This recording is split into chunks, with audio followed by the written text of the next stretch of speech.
15 billion pesos. Oo. Okay. Alam ba ito ni General Romeo Browner? Palagay ko alam niya ito. Kasi para sa kanila to ha?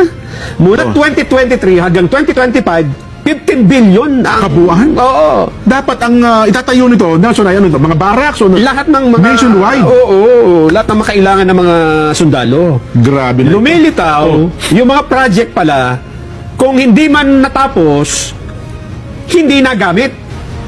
Ibig sabihin, may mga hindi na... Oo nga naman, paano mo gagamitin yung hindi tapos sa proyekto, di ba? Oo nga naman. Pero ni-report din ba nilang completed ito? Completed! 15 billion pesos proyekto ng DPWH para sa militar. Completed! Ang gusto ko malaman ito, alam ka namang maaprubahan ng budget at may tayo yung building sa base ng sundalo na hindi alam ng opisyal. Siyempre, pipirmahan nila yan. Yung camp commander, yung kung sino man, di ba? Siyempre, aprobahan nila. Alam ka naman pumasok doon yung construction worker ng DPWH. May gagawa kami ito, wala kayong pakialam, ha? Yes! Baka kinulata ka ng M16 na pagka nagkataon. Kaya nga. Malalim ito, Jem. At hindi maliit talaga, 15 billion in 2 years. Sa lahat-lahat na ito.